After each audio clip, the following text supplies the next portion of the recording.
Peace, Tasha. So I just want to make a video about the Section 8 cuts that I just heard about.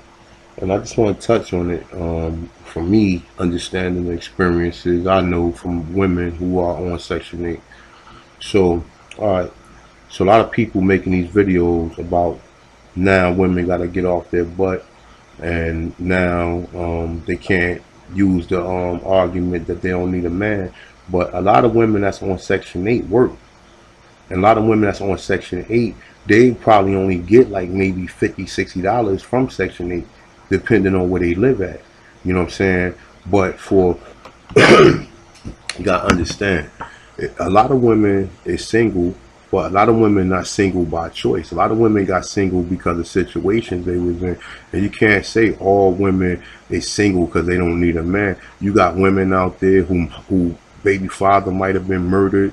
You got women out there who it just maybe might not work. You don't know what the situation is why women don't have a man, or why it didn't work with the situation. You got a lot of jokers who went in the army, came back, that wasn't right, and they come back and deal with these women, and these women don't put up with it. So like I will defend the Section 8 thing, because that's the least that they should have given people, because rent ain't getting no cheaper. And the sad part about it is that people think that a lot of women with Section 8 is the women who just sit around on welfare. Yeah, you do got a lot of women who sit around on welfare who get Section 8, but you also got a lot of women who work that get Section 8. You have a lot of women that work.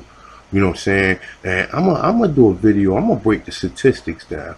You know what I'm saying? But there's a lot of women who work that get Section 8. And the thing about it is that, you know, you got a lot of these guys making these videos saying they happy now because they might have dealt with a woman who might have been on Section 8 and they might have not need, I don't know what the situation would be. But I know a lot of women who do get Section 8 and it do help them. It makes their life a little bit more easier or whatever. It ain't the fact that a lot of women got kids by different. I know women who got 3 babies by one dude, and because this one guy, he might have been hustling or he might have been doing something other than what the normal person was doing. You know what I'm saying? Which you'll be working, coming home to your family. You know, you got a lot of these brothers out here who still is in these streets. And the reason why a lot of these girls don't have a man, because they want to stick with a lot of them do. So that's something that would be good. But the cut Section 8, that's going to leave a lot of women, a lot of children homeless. And a lot of people running around here thinking that's funny when we still got to readjust the society. We've been, like, for some of us now, most of us, we can do good, we can work, we went to school, we doing good, but you still got a large majority of people who was affected by the war on drugs. You got a lot of people who was affected by the war on drugs. So, you know, that is a reason why a lot of people might not work or whatever. They might have been on welfare, because this shit is generational and systematic. So for them people, they need to break out of it. You understand what I'm saying? But the women who work, who might try to live in a better neighborhood so they can get away from living in some of these townhouses where it's gang infested and it's drug infested. You know, Section 8 is good for that, because Section 8 does help black women, regardless if they got men or not. You understand what I'm saying? Section 8 do help black women, and everybody thinks Section 8 is just a welfare program. Well, no, you can work and be on, you can work and be on Section 8, and you could be on welfare and get Section 8. But the thing about it is, you know, for the ones that's on welfare, yo, they need to get up and do something. I'm not opposed to that. But I just wouldn't want to see them just cut welfare like that, because it's going to be a lot of people. It's a lot of single mothers out here.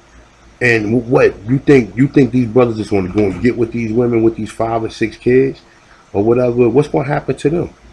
What's going to happen to them if they cut welfare or they cut something like that? And I'm not saying that they in a situation, but remember, we in a situation we in because of this colonizer and the shit that he did to us. So if everybody had an opportunity to go to college like they got now, if a lot of these kids had parents, because the war on drugs never existed, maybe we wouldn't have an argument. But I mean, as far as the Section 8 is concerned, the Section 8 is going to leave a lot of people homeless, man, because like I said, rent is very expensive, and you got a lot of people who's gender find certain areas and move into these certain areas or whatever, and they trying to push the people out that's poor. So where the people that's poor gonna go? The people that's poor ain't gonna be able to go nowhere, because now people who's just moving from different areas, moving into black neighborhoods because it's cheaper to live there. And people don't understand that, and that's what making the rent go up so high. So now, like I said, you got women out here. Women got 5 children. They can't afford to work no 2 jobs. You understand what I'm saying? Or like I said, I'm not defending nobody. I'm just telling you, I understand the life. I see life, and I look at life, and I understand everybody have different situations. That's why you can't always judge everybody and say, oh well, oh this person do it, because you know a couple of scenarios. Everybody's story is not the same, and you can't always say, well, you should have did this. No, because if we wasn't, like I said, Plymouth Rock never landed on us, we don't know what we would be doing at this point in time. So I definitely know that Section 8 is not going to be good. It's not going to end well. It's going to be a lot of people homeless as a result of the Section 8 cuts. And I'm just speaking on it. I know a lot of black YouTubers, they hate these single women or whatever. I don't hate no single, because I know there's a cause and effect to everything. You understand what I'm saying? So I always look at it from both perspectives. You could never look at something from one way and then then, you know what I'm saying? Just like when I touch on the fact about different people migrating here, I always look at the fact that they might have been oppressed in their neighbor, in their country. But when you come here, you should automatically respect the people who've been here oppressed. You know, I always make I always look at things from a both perspectives. But you know, you look at it from the women who get welfare, who just sitting around not doing nothing, who just laying up having all these children, who, I'm not gonna say cheating the system, because these people owe them, listen, the system owe them a lot more than some fucking $140 check every month.